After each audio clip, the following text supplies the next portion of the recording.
वंदे पुरुषोत्तमम्।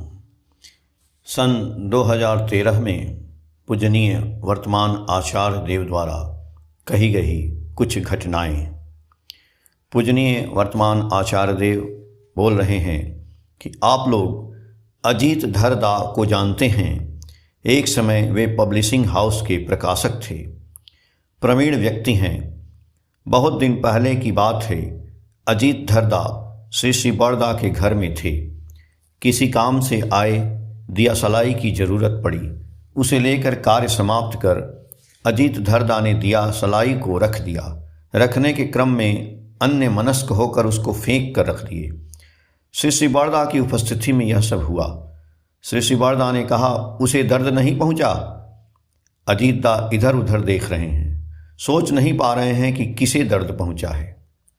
श्री बड़दा ने कहा, लेने के समय दिया सलाई को आग्रह के साथ लिया, किंतु रखने के समय फेंक दिया। इससे समझा कि निष्प्राण वस्तु को भी सेवा देने की बात उन्होंने कही है।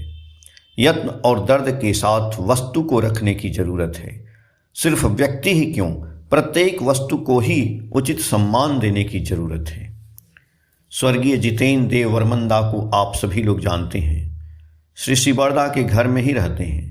वर्तमान में आचार्य देव जिस नाट्य मंडप में बैठते हैं, उसी प्रांगण में 2 गुलमोहर का पेड़ था। उसमें से एक पेड़ अब भी है। जिस समय की बात कह रहा हूँ, उस समय श्री बड़दा श्री ठाकुरबाड़ी पैदल ही जाते थे।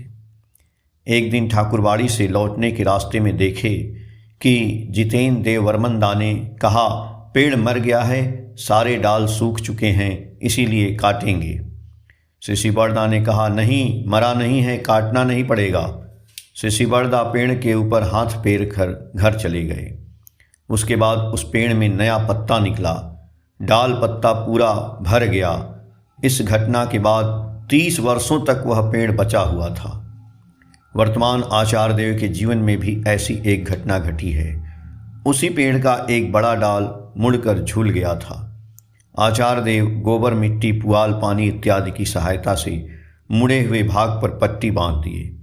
पट्टी बांधकर उसके ऊपर सीमेंट के प्लास्टर की तरह बांध दिए। मुड़ा हुआ डाल कुछ ही दिनों में जुड़ गया था।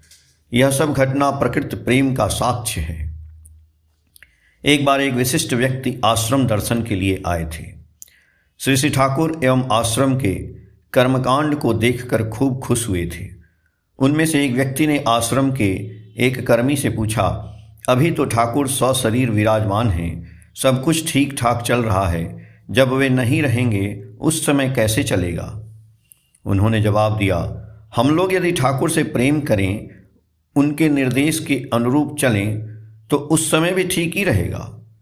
उस कर्मी ने श्री ठाकुर से ये बातें कहीं। जवाब सुनकर श्री ठाकुर संतुष्ट नहीं हुए। कहे, क्यों नहीं कह सके, उस समय भी ठाकुर के रूप में यदि कोई रहे एवं हम लोग उनमें केंद्रायित कॉन्सेंट्रिक रहे तो ठीक ही चलेगा। मूल बात है जीवंत आदर्श की आवश्यकता। सत्य जब एब्स्ट्रैक्ट होता है, उस समय हम लोग उसका अनुसरण नहीं कर सकते हैं। एक व्यक्ति हत्यारा के डर से प्राण की रक्षा के लिए छुपने की कोशिश कर रहा है। मेरे पास हत्यारा ने आकर पूछा, कहाँ छुपा कर रखे हैं? मैं यदि उसे दिखा दूं तो वह क्या सत्य होगा? श्री ठाकुर ने कहा, शाश्वत बात वही होता है जो सत्ता के संबंध में जीवन वृद्धि के सहायक हो। किसी व्यक्ति के भीतर सत्य मूर्त होने से ही उसका अनुसरण किया जा सकता है एवं प्रकृत सत्य की उपलब्धि की जा सकती है। श्री बड़दा सत्यानुसरण की प्रत्येक वाणी को अपने जीवन में मूर्त कर दिए थे। इसीलिए ठाकुर उनके संबंध में कहे थे, बड़ खोखा ही जीवंत सत्यानुसरण है। दिगंत विस्तृत प्रांगण में यदि आगे बढ़ा जाए तो दिगंत पर पहुंचने से और एक दिगंत मिल जाता है।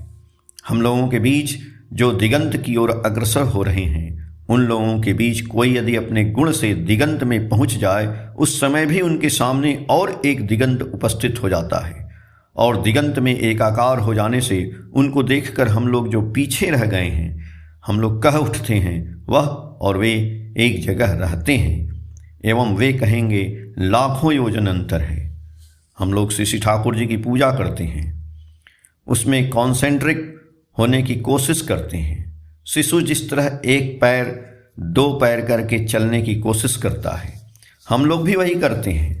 हम लोग वृत्ति की पूजा भी करते हैं, कभी क्रोधांध तो कभी कामांध हो जाते हैं। फिर भी दयाल हम लोगों को भरोसा देते हैं, प्रेरणा देते हैं, उनकी दया से वंचित नहीं होते हैं। छिद्रित पात्र देखकर भी वे अनवरत पानी डालते जा रहे हैं, शायद कभी शैवाल पड़कर छिद्र बंद हो जाए। शिलांग गए थे, वहाँ पर एक घटना सुने थे। दो गुरु भाई एक साथ ऑफिस आना जाना करते थे, दोनों में दोस्ती थी। एक दिन एक दोस्त ने कहा, भाई आज मुझे काम है, जाने में देरी होगी, आप आगे बढ़ें, मैं बाद में आ रहा हूँ। काम खत्म करके वही दोस्त समय अनुसार बस पकड़ा है।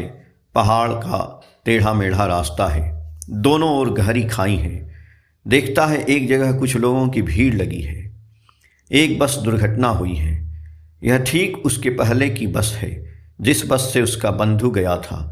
गहरी खाई में बस गिरा हुआ है। ऊपर से वह बस एक क्षुद्र वस्तु की तरह दिख रहा है। बस में जो भी लोग थे उनमें से किसी के भी बचने की संभावना नहीं है। वह दोस्त अफसोस करने लगा कि उसे एक साथ आने के लिए क्यों अनुरोध नहीं किया, क्यों उसे रुक कर नहीं रख सका। वह तो हमारा गुरु भाई है। दूर से दिखाई पड़ रहा है एक और सफ़ेद वस्तु। सहायता कार्य के समय पता चला कि उनमें से एक व्यक्ति जिंदा है। प्राथमिक चिकित्सा के बाद वह तुरंत सुस्त हो गया। वही था वो गुरु भाई। नित्य इष्टवृत्ति परायण भक्तजनों के जीवन में इस तरह की कितनी घटनाएं घटती जा रही हैं।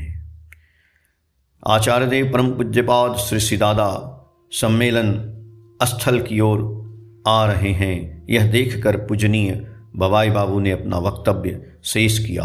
कृपा सिंधु रक्षित। 7 अगस्त 2013, पेज संख्या 42, 43 और 44 से। जय गुरु।